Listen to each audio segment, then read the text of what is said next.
Hello and welcome to this special edition on ET Now. We're calling it America's H-1B paywall, and I'm Aisha Faridi, with me Ankur Mishra. It's a move that will clearly crush the American dream of thousands of techies. The United States has announced a staggering $100,000 of an annual fee for each H-1B visa holder. Now, announcing the move, Ankur, US President Trump has said that this is a necessary step to protect US jobs, but there will be implications for the tech industry and the thousands of Indian professionals who form its backbone clearly. Remember, Indians have long been the largest beneficiaries of the H-1B visa program, Ankur.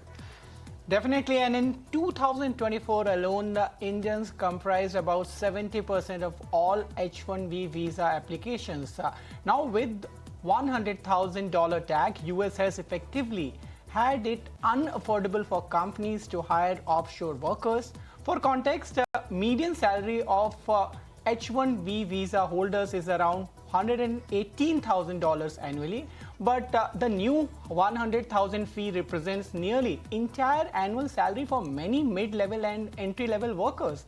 In fact, Indian tech giants TCS, Infosys are among the worst impacted companies. This reflected in US markets, where areas of these stocks fell as much as 4%. Oh, absolutely. In fact, let's to begin with first hear out what US President Donald Trump and US Commerce Secretary Howard Lutnick had to say about this announcement. The country would rather not have to pay $100,000, but they'd rather, how do you do that? You hire Americans. So there's an incentive to hire American, but there may be instances where it's better off doing it through expertise or whatever it may be. But they're both unbelievable, whether it's a gold card or anything else that we talked about today. $100,000 per year. So the whole idea is no more will these big tech companies or other big companies train foreign workers. They have to pay the government $100,000, then they have to pay the employee. So it's just not economic. If you're going to train somebody, you're going to train one of the recent graduates from one of the great universities across our land, train Americans, stop bringing in people to take our jobs.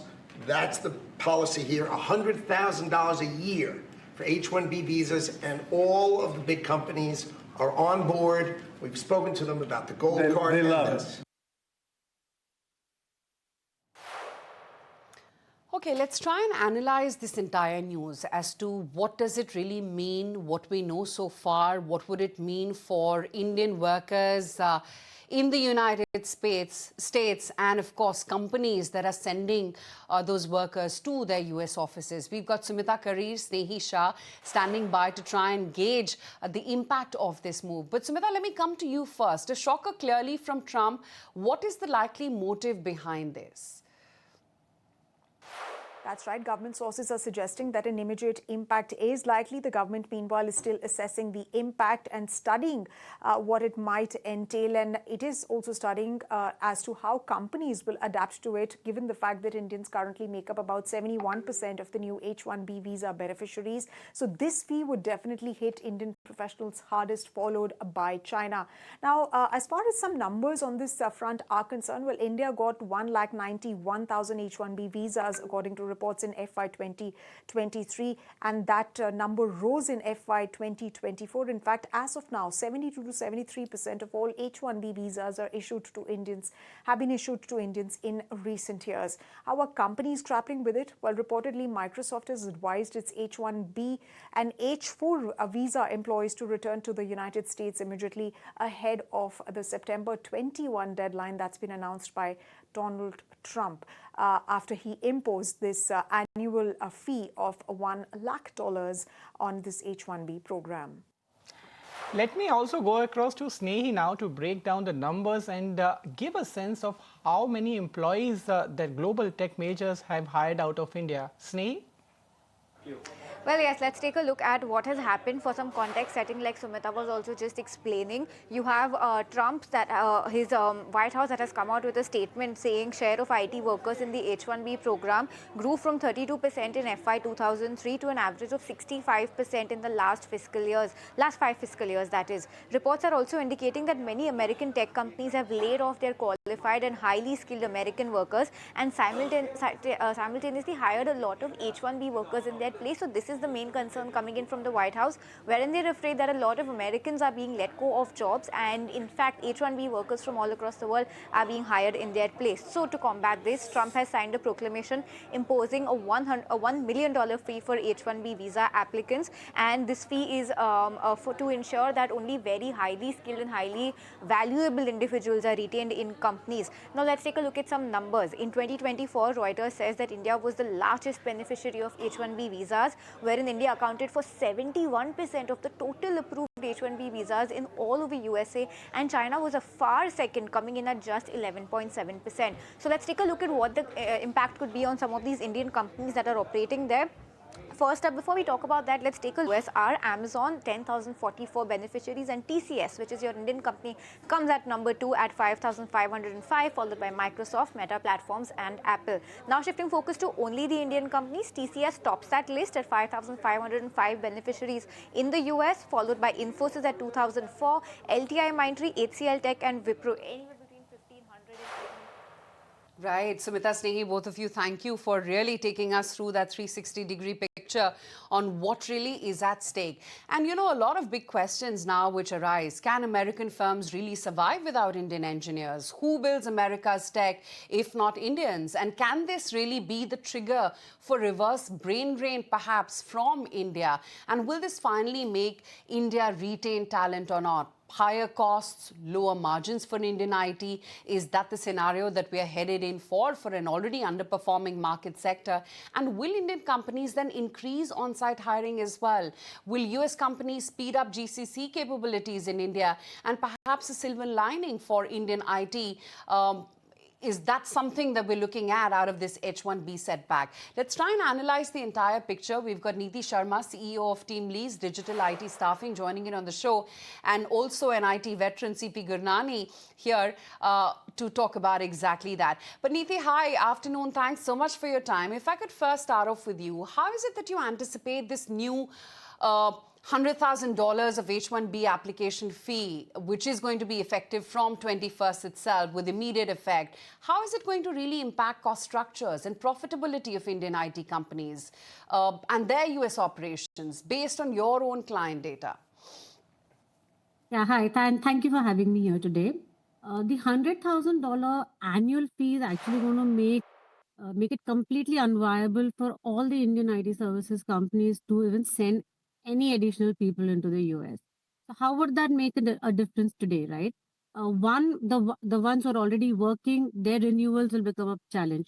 Secondly, sending anyone apart from who's already there would purely mean super skilled, super specialized talent is the only one that they'll be able to send. But what would be the flip side? Let's understand. Post COVID, we had seen that there was a massive dip in sending people on site, right? And that was purely because all the services companies and even their customers understood that you could actually work remote. Offshore was a good model. So in my view, I think the whole on-site dream, which was anyway diminishing over the last 2 to 3 years, will massively go away. It would also mean that a large chunk of our Indian students will not now go into the American universities to study further, because chances of them staying back and getting employment will also get impacted. So huge disruption right now. In the short run, massive challenge for the IT industry to keep their cost structures under control. Margins are as it is depleting because of what's happening globally for the last couple of years. But yeah, I think in the long run, more jobs in India, more GCCs, being opened by American companies, which means more employment opportunities within the country, and thereby the whole economic shift happening. I guess that's where it'll all go to. But in the short run, massive impact. I know of a lot of people who are in India today, and they don't know if they can reach, the Americas over the weekend. And if they can't, then it's going to be a challenge. So I think it's going to be very, very disruptive, effective this weekend. Definitely a disruptive move, but Mr. CP Gundani, I want to come to you. Now, Indian IT companies have been preparing for these kind of steps which US may take. In fact, if you look at the data in past many years, we have at least reduced the H-1B visas if as far as IT companies are concerned. So do you think, is it actually a surprise or it was already brewing at US office? There have been murmurs, there have been conversations that, the minimum wages being paid to the H-1B worker. Right now, it's a complex equation where minimum wages could be beyond $60,000 per year, and it was usually determined in consultation with the Department of Labor. So the conversations prior to this sudden announcement was that they will raise the minimum wages to be paid to H-1B worker. I personally believe that this is actually restricting the sponsor companies, the American companies, and you're making American companies less competitive because the producer is not paying the taxes. It's ultimately the buyer who's paying the taxes. And here the sponsor will have to pay $100,000, which I think is not fair because clearly US was built on talent, US was built on innovation, US was built on free movement, and US was built on creating technology. We are restricting a US company more. And if you look at the net importers of H1 or net applicants of H1, you would realize that most of it is not just the Indian IT services companies. It is also the end users like Meta, Google, Amazon, Microsoft, JP Morgan. They are also the ones who are applying for H-1B visas. US needs data scientists, US needs AI skilled folks, and we were filling in the gap by identifying the needs of the market and making US competitive. I think it is more hurting to the US companies. Oh, absolutely. But Niti, in light of the proposed wage floor as well, right, which is now going to be up to $150,000 for H-1B recipients, what kind of shifts in hiring preferences are Indian IT firms showing toward domestic talent versus international placements, according to your recent staffing trends? I think couple of things, like Mr. Gunani was saying, I think the whole data scientists, data engineers, there's just so much of AI work happening.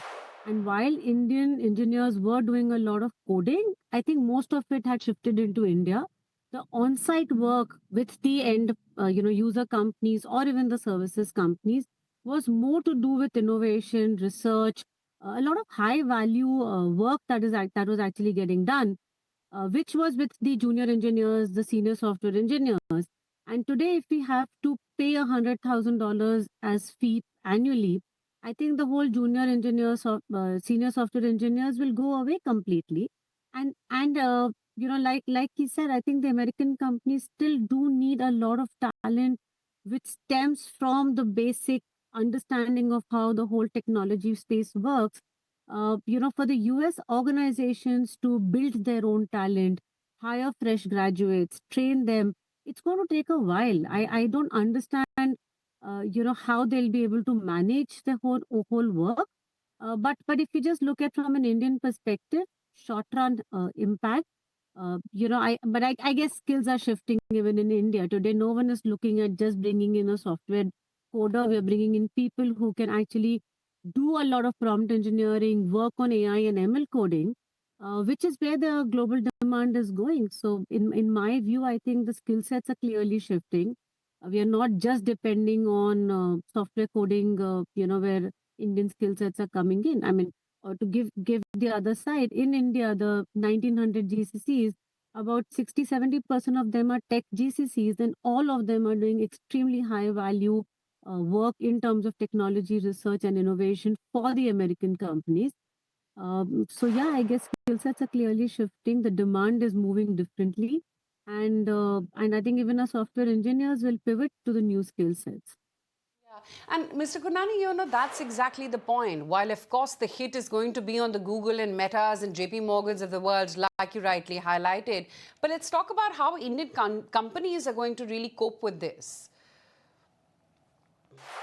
I think they need to accelerate setting up their own centers, the technology development labs in US. You already know that most of the companies have a decent size, the technology centers in US already. Number two is that I think we need to accelerate and magnify the impact we are making on US economy, because I think you're hearing only a one-sided view. Number third is, this is not just about the H-1B visas. To me, it is more about, if you look at the students coming to US for masters, students after masters staying back, or the talent the skilled workers coming into US created the backbone of the technology economy. There will be no Satya Nadella or a Sundar Pichai if they had not come to US for masters and if they had not stayed back. I think this whole narrative has to be amplified. And number second is, I think the nearshore facilities have to be set up. If some of the companies already have it, some will have to set it up. And number third is, obviously we need to, focus more on agentic AI and AI development. All right, Mr. Gunani, point well taken. Let's also welcome to conversation Sandeep Agarwal as well as Swami Swaminathan. I'll come to you, gentlemen. But before that, to Neeti, with the elimination of optional practical training under the latest proposal, how might this impact the pipeline of fresh engineering graduates from India entering US job market? And what alternative upskilling program is TeamLease recommending at this point of time? So, I think even at the university level, at engineering institutions level, we've been talking to a lot of them saying that, hey, you can't just have somebody say, I'm a Java full stack developer, I'm a Python developer, I know basic skills. I think the need of the hour in India and even in the US is really to ensure that each one of us are preparing our graduates for L3 roles now, because in my view, the L1, L2 roles will diminish both with terms of AI and generative AI, introduction across all software development roles. So if L3 becomes the new L1 and that's where freshers are going to get hired, the skill sets definitely will have to, go up. Engineering institutions will have to change their curriculum. Employers like us will have to train people. So the whole hire, train, deploy model that we've been actually working with a lot of services companies on will get amplified. We have to train people before they get deployed on any organization or any project, leave alone moving to the US. I think even in India, when people are looking for hiring freshers, it is about different skill sets. Like I called out data engineering, data scientists, cloud, cybersecurity, and AI ML coding. I think these are new skill sets with high demand. Institutions will have to up their game and ensure that these skills, are understood and people understand the application of skills. It's not just theory. So a lot of shift in terms of how engineering graduates are passing out will have to get done. And organizations like us will have to make investments in making people employable before even they get employed into the job market. Right, Niti, stay with us. Swami Swaminathan, let me just come to you and thank you so much for your time amidst your busy schedule. Just wanted to understand, how would IT sector as a whole really cope up with this? And the second point is, will this perhaps also speed up American companies setting up GCCs here in India? Yeah, thank you for having me. I personally look at this from 3 points of view, really. One is, I think, this new policy of the U.S. government, in the short term, surely it's going to create hardships for students who are moving into the U.S., looking at masters, and professionals who are already there pursuing their careers. But I do believe that this is going to be short-lived. It's a short-term stuff, and people and professionals and organizations will find ways and means to recheck their lives and move on. The reason I'm saying that is, we do live in a dynamic world, and therefore, I know we have seen all kinds of restrictions being imposed on different kinds of activities over the years. So I think, everything has a tendency to sort of settle down, and I believe that this too will pass. But having said that, yes, any restrictions on free movement of any type of resources, be it talent or goods, will obviously lead to protectionism and will be inefficient. For sure, it will be going to be inefficient. The losers will obviously be countries and organizations who practice protectionism. When it truly starts hurting, policies, we always see that they change. And that, unfortunately, is a short-sightedness of policymakers in a sense. And finally, coming to the fact that, you talked about the companies, their impact, etc. I do believe the companies who need global talent, that's what we are actually talking about, and more from a perspective of innovation. They will need to be at the cutting edge, and if they have to be at the cutting edge, they will have to take some of these costs as costs of input. And I do think that organizations will learn over a period of time to take these costs as costs of input and tweak their business model so that it's a win-win for all. We all know that ultimately in life there's no free lunch, and I do think that while yes, this will create and bound to have its impact in the short term, in the medium to long term, I think this too shall pass, because at the end of the day, organizations need to be efficient, countries need to do what they need to do to be able to be at the cutting edge of growth. And such short-term measures of protectionism, etc., I do believe that it is counterproductive, and more sooner than later, folks realize that this is not sustainable. And yes, like it was said by the earlier speakers, I do believe that organizations, the U.S. companies, etc., they're setting up GCCs. Alternate business models will evolve. We've always seen that they evolve, and that I do believe that will happen even this time around. But Mr. Swaminathan, do you also estimate perhaps that there will be, backfilled by local hires here in India over the next 12 to 18 months? And what kind of skill gaps need addressing? Because I don't think the point is about this too shall passing. It's about the disruption that this transition period will actually throw up for both Indian IT and even the ones hiring Indian labor in the US. No, very clearly, obviously, as was said, the skill sets are changing. I mean, even without this, policy change, we have seen a lot of upheaval, people hiring new talent and letting go of people who are not really skilled in the new scheme of things. So that obviously, this is going to add another dimension to stuff that we are already seeing happen around us. And whether be it in India, whether it be it in the US, and obviously, with the AI, ML, and all the stuff that we are seeing happening around, new skills will have to be, new skills will have to be imparted to people, and people will have to gain that knowledge and that new experience to be able to be relevant. So I do believe that there's a clear opportunity and perhaps a huge requirement in not just in India and the US, but countries of the world, to be able to ensure that the skill and training and development is really state of art, and we are equipping our people to be able to face the future. So to my mind, there's no running away from that. All right, Mr. Swaminathan, thank you so much for your time. But I want to come to you, Sandeep Agarwal, for an assessment, because one question which everybody is asking, how will this move impact the margins of IT companies, and also how they need to redraw the strategies?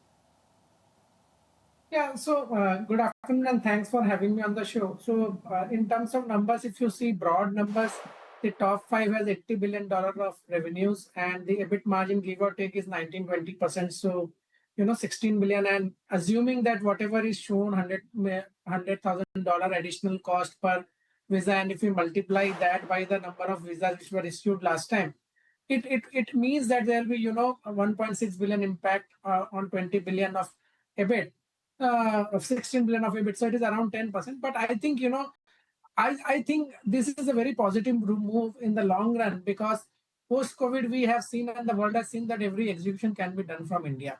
So I will not comment much on the shorter term, because in shorter term there are some growth issues also, and there is AI which is still disrupting, and then this is a new problem. So how companies will do, I don't know, but in a longer term, I think now it will be easier to convince client that this work can also be offshored. And trust me, the country number 2, country number 3, country number 4, which can take some outsourcing work, their prices are much higher than what we are charging to the client. So there is only one destination in the world from where this work can be executed at that affordable price. So I think that in long run things will change and it will be better. In short run there is a shocker, there is hardship, and I believe, I don't know what is the purpose of doing it, first of all, because there is no unemployment in US tech. It is very hard to find people, because for even few people you have to give so many ads, and they are asking insane amount of money, and they want to work from base locations, they want to work 4 or 5 hours a day. So it is very difficult. I don't know what purpose this will solve, but yes, for us in near term, short term, it could be negative, but in longer term I don't see much challenge. Neeti, based on your interactions with IT clients, tell me what percentage of H-1B visas are dependent on roles in Indian firms, and do you estimate that's going to be backfilled now by local hires in India over the next 12 to 18 months? And the question that I was asking Mr. Swaminathan as well, what kind of skill gaps need addressing on an immediate basis? So I think the Indian IT firms, you called out a lot of numbers at the start of the conversation. So they are dependent because companies want their people to be on site. It just becomes a lot flexible for their end users to work with people who are sitting on their premises. It's real time. There's no problem with different time zones. So I think all those challenges will start coming up in case the number of H-1B visas will go down, and I think it will go down clearly. I guess it's also a business ask. Yeah, if I would say from COVID to now, I guess the number of on-sites have dropped by about almost 60%. This will see a further drop clearly, and in my view, it will probably just get to 10 to 15% only if necessary, when necessary, and for a shorter period of time rather than doing it multi-year. So yeah, I think there'll be a change clearly. But on the skill sets, like I called out very clearly, not just specific software skill sets or technology skill sets. I think now IT companies and IT professionals, engineers who are passing out from colleges right now, are clearly in for a disruption, not just because of the whole, the American policy changes, but the whole technology change. I think there's so much of disruption happening with AI and agentic AI. How do we uh, co-live with agentic AI? I think is the new question in our minds. What is the kind of skill sets required to ensure that there is a hybrid form of work? So it's not just about AI is writing lines of code, but are the lines of codes relevant? Is it going to actually impact the kind of work that is getting done? Is it going to be more creative? Is it going to have more efficiencies? I think those are skills along with the technology skills, which will be super important for every engineer who's looking at a role in the IT sector in India and in other countries as well. In the US, like, since you asked that question, I don't think they have the number of talented tech workforce that is required right now. I think a balance between bringing in freshers, skilling them, and of course, I think AI will take away a large part of the entry level jobs, so they are not in trouble on that side. And that's where I think we have to play a role. I mean, if it's not coding, what is it? Something else at the kind of jobs that are coming in. Like I called out, I think the huge amount of data roles, the kind of data innovation happening, the number of, global LLMs that we are working on, the data sets we are working on, I think our talent will have to start working on those roles rather than just be software developers or coders all their lives. And that shift is imminent. I mean, irrespective of the H-1B visa value or the tariffs or anything else, all of us will have to transition from being software developers to actually working with AI and agentic AI to do our jobs. And then also work with user organizations within the country. So not just IT, the tech sector, banks, e-commerce, logistics companies, everyone is a tech first company in India right now, and a lot of innovation happening. So in my view, I think employment opportunities will kick in. We will get a lot of skilled workforce staying back in India, at least in the short run. So I guess it will shift to clearly, who is most skilled for today's requirement and tomorrow's requirement, and also has the agility to keep moving as and when technology shifts, because that is happening almost every single day. So I think a lot of change, and even in the type of people that are going to get hired within the sector. Yeah, absolutely. There will be a whole lot of, disruption and churn, if you will. But Sandeep, from an investment point of view, and donning an investor's and IT analyst hat, and I'm just looking at the year-to-date figures here. We're talking about an underperforming sector, which was already grappling with all the AI transition and whether or not now it's an old sector. At what pace will it actually manage to keep up? And I was just looking at the figures. The Nifty IT index alone is down about almost, 15.5 to 16 odd % on a year-to-date basis. Now, with this fresh blow of H-1B visas, you think it's going to make, IT as a sector financially unviable, challenging? I mean, even if you were to argue that Indian IT has reduced reliance on H-1Bs and smaller mid-cap companies would get priced out, but you think the damage is not just in the price and there's more to come? Yeah, so we have been cautioning everyone in several interactions in last 10 to 12 months that there is some challenge, and that challenge we have seen in last 30 years during every technology transition phase, because Indian IT companies don't both the task that they have to execute existing clients' work, and also they have to train people in the new technology which comes in, but they are able to train in 4 to 6 quarters, and then they get a lot of revenue which comes up. Now, this time we don't have clarity still, while I believe that efforts are going down because of AI, as told by the previous speaker also. So I think we are facing a challenge where growth is going down because of disruption, and we have to do this transition. And then there is another problem to deal with. So I think we are going through a tough phase in from the investor, from the sector perspective, and I think uncertainty will be a chaos, and I don't think any of the investor would like to be in an uncertain sector. So there'll be some challenges in near term, but as I said, that in longer term we will see much better times ahead, and this will make a lot of structural shift in the sector. And I think a lot of offshoring will be possible. A lot of margins can go up in long term, but in short term, yes, there is hardship. Short term, you believe there is going to be some hardship, but is there going to be a play, Sandeep, between large players and mid-cap IT players? Because large players may absorb some of the costs, but mid players will not do so. No, absolutely. That was always true, and that still holds true. But the only difference is that till 2019, if you see, the sizes of the deal were massive, mega size deals. After that, because of quick technology disruptions which are happening, the tenures of the deal have gone down substantially, and because tenures have gone down, the sizes of deal has gone down, and that's the reason we saw that in 2021-22, for first time after 35 years. The first big movers were the mid-sized companies like the Mindtrees, the LTIs, the LTTS, the Persistent, KPIT, Tech Mahindra, and all. And I think this time the deal sizes are further going down with AI coming in. So we will see, further shortening of the tenure and smaller deals, which will benefit the small companies more. So I think there is a benefit of execution for the small, and obviously there is a challenge of handling this kind of cost impacts. So it is a mix, but I will still say that small will do better than mid, and mid will do better than large, also because small are more rationally priced than the mid, and mid are more rationally priced than the large in terms of PEG ratio. So I think the PEG ratios for the large ones are very, very high still, given the growth.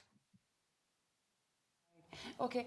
Niti, the other angle is, while Indians command around 71% of the H-1Bs, it's actually US firms, not Indian IT, which are now the largest H-1B sponsors, right? Your Amazons, Microsoft, Meta, all the consulting majors, like Mr. Gurnani was actually pointing to.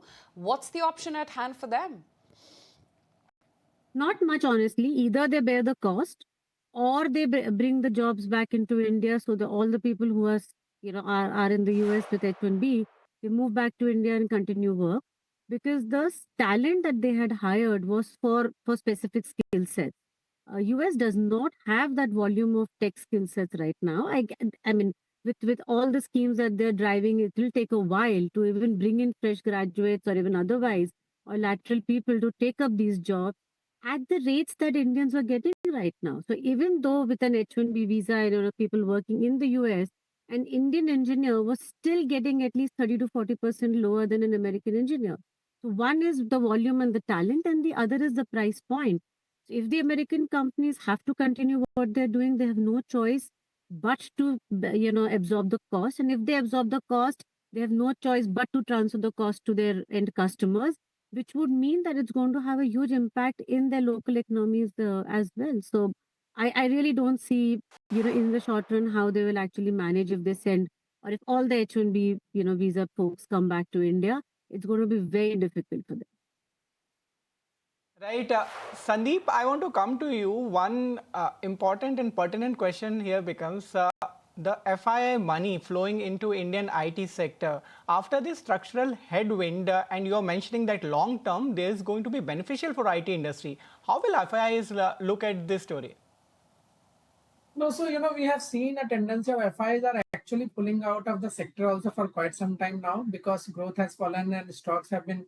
I tell you that Indian IT companies have weathered all this storm in last 30 years, and this time also they will definitely find a good way out of this issue. Also, it is right now things are looking very dark, but I think in next 2, 3, 6 months they will find out ways to do. So I am not negative on the longer term. In short term there is hardship, but I am very confident there is no other source of resource available. So we will come back very strongly and it will be better. Okay, great to then have you on the show, all of you. Mr. Gurnani, Neeti, thank you so much for your time today. And Sandeep, great having you and getting in your perspective as well. Well, clearly, Ankur, Monday is going to be one action-packed day, right? The Definitely. GST takeoff, as well as we're going to see how the markets actually absorb this big headwind of H-1B visa blows and how the Indian IT stocks actually take it. But as we wind down on this special edition, there are some very strong reactions also coming in from the likes of Amitabh Kant and Trump's $100,000 tag for H-1B visas. In fact, tech giants have also issued advisories asking employees to report back to the US by Sunday. Sumita Karir, my colleague, wraps up all of that. That's right. US President Donald Trump's decision to impose a $1 lakh annual fee on H-1B visas is going to be detrimental for India's IT industry. It could severely disrupt the technology industry right here in India, along with Indian professionals who are working in the United States. In fact, justifying this decision, Commerce Secretary Howard Lutnick defended the new rules as a corrective measure. He claimed that previous employment-based visa policies allowed workers earning below average salaries, and many of whom relied on government assistance to enter the country. He also added, stating that the revised program would filter out the bottom quartile while generating more than $100 billion for the US Treasury. In fact, Donald Trump as well stated that the revenue would be used to reduce national debt and lower taxes. Now, major IT firms like Infosys, Wipro, Cognizant, among several others, this definitely is a concern for these companies, given the fact that the new visa fee, the new annual fee, could make it very expensive for these companies to retain Indian professionals, especially given the long wait for green cards. But let's also understand the timing of this decision as it's coming. Number one, it is coming in at a time when India and the United States are engaged in negotiations to complete the first tranche of the bilateral trade agreement by fall this year, as leaders from both the sides initially decided upon. Secondly, it's coming in at a time when Donald Trump publicly has written very fond tweets, very positive tweets about India-US ties, stating that there's nothing to worry about ties between the two sides, and the fact that he is in touch with the Indian Prime Minister, that negotiations are going on, and that he's quite fond of the Prime Minister, he's a very good friend of his, and that he's a great Prime Minister. But now this decision, this comes in, this definitely has a detrimental impact on India's IT industry. Not just this, just 2 days back, he also passed an order, his administration passed an order wherein sanctions which were revoked earlier in 2018 on Chabahar port, they have been undone. In fact, the US stated that anybody or any organization which is involved in the development of Chabahar port will have to face sanctions. And India is developing a terminal, and this was part of Iran strategic ties. As IT industry, we'll have to see how industry really takes this matter up with government.